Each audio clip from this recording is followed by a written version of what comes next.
Hermanos, nos da gusto saludarlos. Hace unos días vimos cómo la epístola a los Hebreos 12 explica que es posible ser restaurados después de los daños que causa el pecado.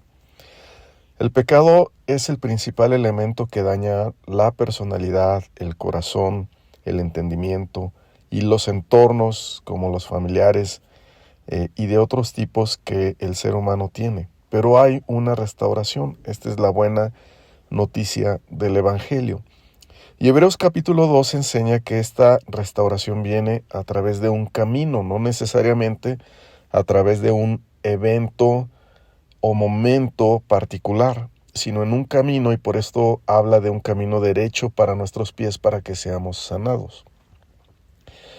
Y posteriormente, este capítulo 12 de Hebreos da algunas instrucciones para que vivamos en ese camino derecho. Hoy vamos a ver una en particular que se encuentra en el versículo 15, que dice de esta manera: Mirad bien, no sea que alguno deje de alcanzar la gracia de Dios, que brotando alguna raíz de amargura os estorbe y por ella muchos sean contaminados. Esta instrucción tiene que ver con tener cuidado, por eso comienza diciendo: mirad bien. El cristiano que camina hacia la madurez debe crecer en el cuidado espiritual que él tiene de él mismo y de los demás. El término griego que se traduce como mirad bien es episcopeo, de donde vienen las palabras episcopal, obispo o pastor que se usan en la Biblia. Pero ¿por qué esta instrucción es para todos los cristianos? ¿Por qué todos los cristianos que caminan hacia la restauración se les llama a tener un cuidado espiritual de tipo pastoral? Bueno, porque el cuidado pastoral, el cuidado espiritual no es solo para los pastores, sino para todo cristiano que quiere ser restaurado de los daños que causa el pecado. Este pasaje no dice que todos los cristianos deben ser pastores, pero sí que todos deben aprender el cuidado espiritual. Mirad bien, dice la Biblia. Tengan cuidado. No sea que alguno deje de alcanzar la gracia de Dios. Antes de ser restaurados del pecado, no nos preocupaba la condición espiritual. No veíamos los daños que causa el pecado. Pero eso lo comenzamos a ver cuando nos arrepentimos de nuestros pecados, cuando pudimos ver el mal que hace el pecado, la ofensa tan grande que es el pecado ante Dios. Y ahí empieza un camino nuevo y empieza un cuidado espiritual. Por eso este texto dice: mirad bien, no sea que alguno deje de alcanzar la gracia de Dios. Y nos podemos preguntar, bueno, ¿qué puede causar que alguien deje de alcanzar la gracia de Dios? Bueno, a eso que puede causar esta situación tan difícil, la Biblia le llama la raíz de amargura. Por esto leímos que brotando alguna raíz de amargura os estorbe y por ella muchos sean contaminados. La raíz de amargura es aquello que puede impedir que alguien alcance la gracia de Dios. Esta es una metáfora. Pensemos en una raíz de una planta. Sabemos que las raíces brotan para nutrirse de agua o de nutrientes y dar soporte a las plantas. Y sabemos también que las raíces normalmente brotan debajo de la tierra, en lo oculto. Normalmente no se ven en la superficie y se extienden dentro de la tierra hacia un lugar donde se puedan alimentar. De manera similar, la raíz de amargura se refiere a algo oculto que ocurre en el corazón de una persona. Aunque en lo exterior alguien puede verse bien, una persona puede estar alimentando su alma de algo que resultará en una gran amargura para esta persona y para otros. Así como la raíz de una planta puede enfermar a la planta, por ejemplo, si se alimenta de un suelo enfermo donde hay hongos o bacterias, así también la salud espiritual de una persona puede verse muy afectada si su alma se alimenta de una mala tierra, de una tierra contaminada. Así que debemos precisamente de tener cuidado en esto, cómo nos alimentamos nuestra propia alma o cómo los nuestros o los que están a nuestro alrededor están alimentando sus corazones. Hay algunas preguntas que nos podemos hacer. ¿En qué nos deleitamos? ¿En qué gastamos nuestro tiempo? ¿A qué le prestamos atención? ¿Qué guía nuestros sentimientos? ¿Qué guía nuestras emociones? ¿Cómo alimentamos nuestros pensamientos? Si una persona en lo secreto se deleita en el pecado o en la inmoralidad, ahí hay una raíz de amargura. Su alma se extiende para alimentarse de ese pecado. Si una persona alimenta su orgullo, su carne, su avaricia, su deseo de venganza, esa es una raíz de amargura. Si hay una experiencia traumática o dolorosa y constantemente nuestra alma se alimenta de ahí, de ese recuerdo, y ese recuerdo domina nuestros sentimientos, esa puede ser una raíz de amargura. Si un predicador o familiar o amigo enseña otra fuente de moral distinta a las Escrituras, esa puede ser una raíz de amargura. La pregunta es, ¿de dónde alimentamos nuestra alma? ¿Cómo los nuestros en dónde los nuestros encuentran su deleite, su alegría, sus anhelos? ¿En dónde están nuestras esperanzas? Por esto, la mejor manera de cuidar que no brote de nosotros una raíz de amargura es cuidando que nuestra fuente de gozo, de doctrina y de moral sea Cristo, tal y como ha sido revelado en las Escrituras. Recordemos lo que el apóstol Pablo le dijo a Timoteo: ten cuidado de ti mismo y de la doctrina. Ten cuidado.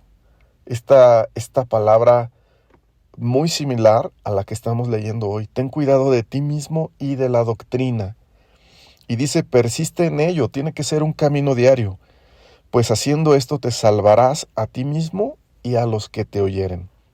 El cuidado espiritual empieza por nosotros mismos, por ver en dónde estamos alimentando nuestra alma. Entonces, debemos cuidar que nuestra alma no se alimente de una mala tierra. Dice la Escritura en este capítulo 12 de Hebreos, continúa diciendo, no sea que haya algún fornicario o profano como Esaú, que por una sola comida vendió su primogenitura. Porque ya sabéis que aún después, deseando heredar la bendición, fue desechado, y no hubo oportunidad para el arrepentimiento, aunque la procuró con lágrimas. En este texto vemos que la raíz de amargura es una desviación doctrinal y moral. La raíz de Esaú, su corazón, se desvió moralmente y doctrinalmente. Esaú se desvió moralmente porque este texto le llama fornicario, y se desvió doctrinalmente porque este texto le llama profano, que se refiere a alguien que no entiende y menosprecia lo que es santo y lo que corresponde a Dios. Jacob y Esaú eran hermanos, crecieron juntos, tuvieron los mismos padres, las mismas enseñanzas, pero la raíz de uno de ellos, de Jacob, se alimentaba de las promesas de Dios, anhelaba la bendición de Dios, mientras que la raíz del otro hermano, de Esaú, se alimentaba de los deleites temporales del pecado y no le importaban ni las promesas ni la bendición de Dios. Y llegado el momento, Esaú vendió su primogenitura por una sola comida. Y esa es una manifestación de una raíz de pecado y de amargura que comenzó a brotar en su corazón. Esa raíz fue tan amarga que aún después, deseando heredar la bendición, fue desechado, dice la Biblia. Y no hubo oportunidad para el arrepentimiento, aunque la procuró con lágrimas. Por esto, hermanos, Dios quiere que su palabra sea aquella buena tierra en donde nuestra raíz de nuestra alma se nutra, se fortalezca y reciba vida. Ten cuidado de ti mismo y de la doctrina, le dijo Pablo a Timoteo. Necesitamos vivir cada día asidos, arraigados de la palabra de vida. Esta palabra son las Escrituras, es el Evangelio. Recordemos aquel tiempo cuando el pueblo de Judá se deslumbró con otras culturas de otras naciones poderosas, se deslumbró con su gloria aparente y con sus dioses y sus prácticas y sus lujos.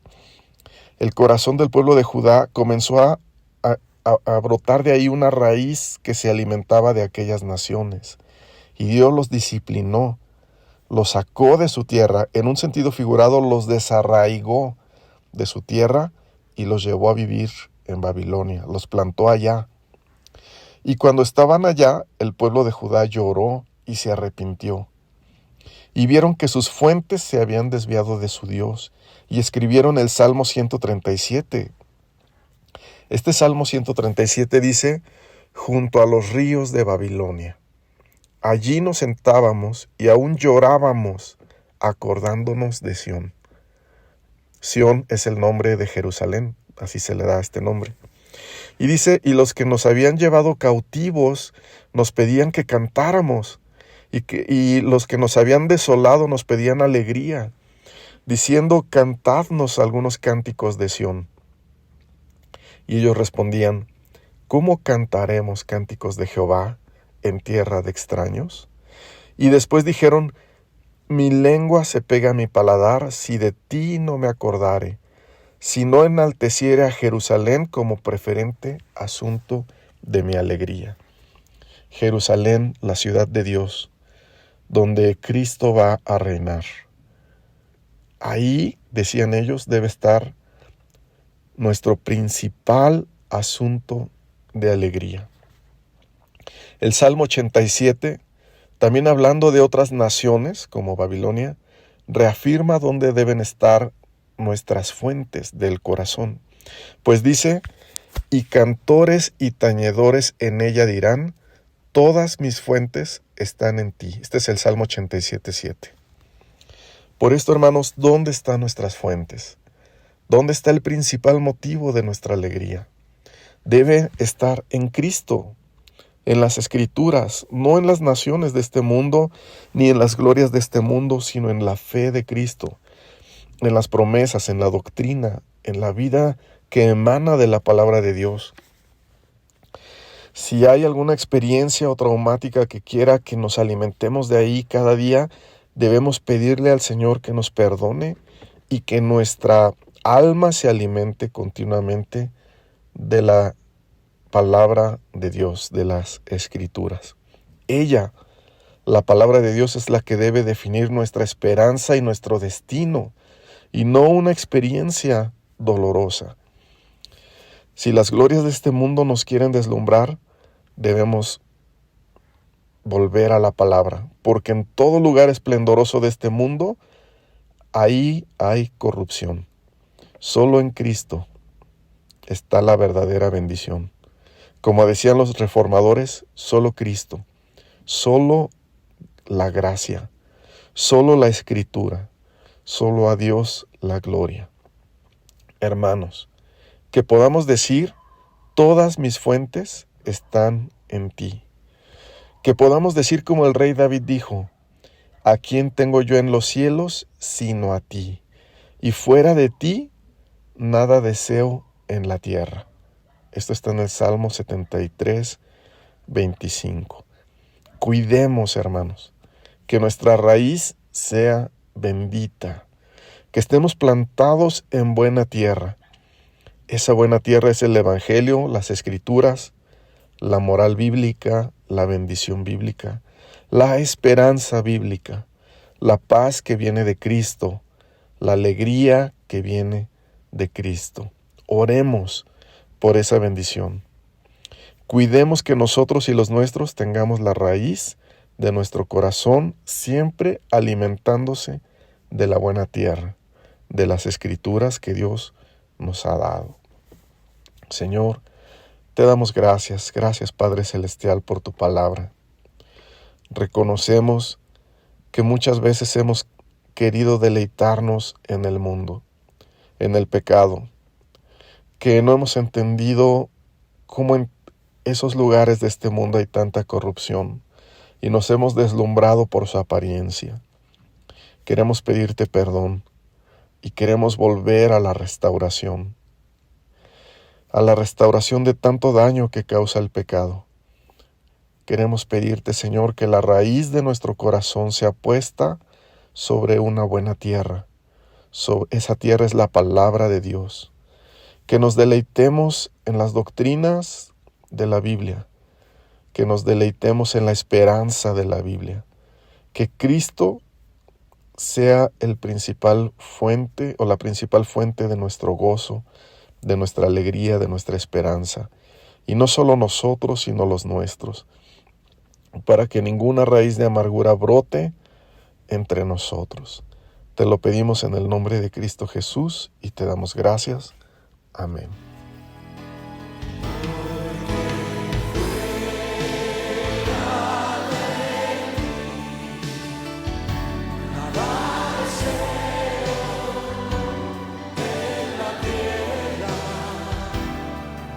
Presencia es más hermosa que cualquier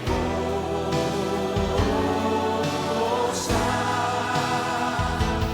porque fuera de ti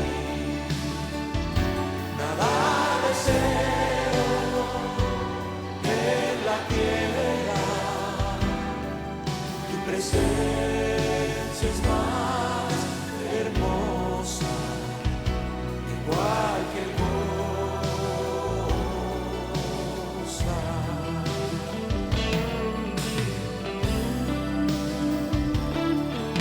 Eres, Señor, mi gozo y mi alegría. Tú estás